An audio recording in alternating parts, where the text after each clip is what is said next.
പത്മജ വേണുഗോപാൽ ബി.ജെ.പിയിലേക്ക് എത്തിയതോടെ കേരളത്തിലെ രാഷ്ട്രീയ രംഗമാകെ മാറി മറിയുന്ന സ്ഥിതിയാണ്.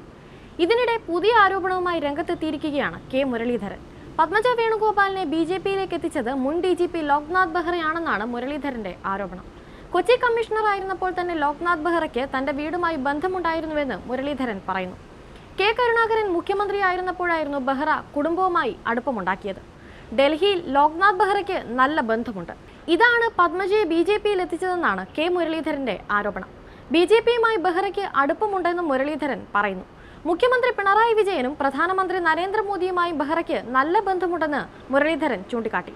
കൊച്ചിയിലുള്ള മുൻ IPS ഉദ്യോഗസ്ഥനാണ് പത്മജയുടെ ബി.ജെ.പി പ്രവേശനത്തിൽ ഇടനിലക്കാരനായി പ്രവർത്തിച്ചതെന്ന് വി.ഡി. സതീശനും ആരോപിച്ചിരുന്നു. ഇതിന് പിന്നാലെയാണ് മുരളീധരന്റെ ആരോപണവും.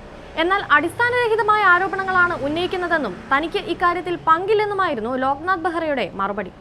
കേരളത്തിൽ നിന്ന് ഒരു കോൺഗ്രസ് നേതാവ് ബി.ജെ.പിയിൽ ചേർന്നതിൽ ഏറ്റവും സന്തോഷം CPM നേതാക്കൾക്കാണെന്നും സതീശൻ വിമർശിച്ചിരുന്നു. കേരളത്തിൽ ലോക്സഭാ തെരഞ്ഞെടുപ്പിൽ മത്സരം CPM-ഉം ബി.ജെ.പിയും തമ്മിലാണെന്ന് ഇടതുമുന്നണി കൺവീനർ EP ജയരാജൻ പറഞ്ഞതും സതീശൻ ചൂണ്ടിക്കാട്ടി. അതേസമയം തന്റെ ബി.ജെ.പി പ്രവേശനത്തിൽ ആരും ഇടനില നിന്നിട്ടില്ലെന്ന് പത്മജ വേണുഗോപാലും വ്യക്തമാക്കി. ഇതിന് പിന്നാലെയാണ് ബെഹ്റയെ പ്രതിസ്ഥാനത്ത് നിർത്തി മുരളീധരൻ നേരിട്ട് രംഗത്ത് വന്നത്. കരുണാകരന്റെ മകനും പത്മജയുടെ ചേട്ടനുമായ മുരളീധരന്റെ ഈ പ്രസ്താവന കേരളത്തിൽ രാഷ്ട്രീയമായി തന്നെ ചർച്ചയാകും.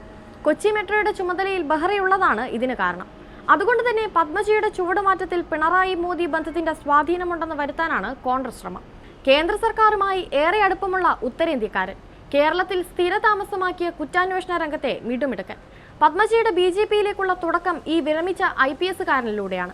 DGP റാങ്കിൽ സർവീസിൽ നിന്നും റിട്ടയർ ചെയ്ത ഈ IPS-കാരൻ പോലീസുകാർക്കും പ്രിയപ്പെട്ടവനാണ്. ഏറെക്കാലം കേരളത്തിൽ DGP റാങ്കിൽ പ്രവർത്തിച്ചിരുന്നു. കൊച്ചി കേന്ദ്രീകരിച്ചാണ് ഈ റിട്ടയർ ഉദ്യോഗസ്ഥൻ പ്രവർത്തിക്കുന്നത്. ആദ്യഘട്ടം ഇവിടെ തുടങ്ങിയെങ്കിൽ പിന്നീട് അത് സുരേഷ് ഗോപിയുടെ കൂടി ചുമതലയായി. ഇതായിരുന്നു പത്മജയുടെ ബി.ജെ.പി പ്രവേശനവുമായി ബന്ധപ്പെട്ട് പ്രചരിച്ച കഥ.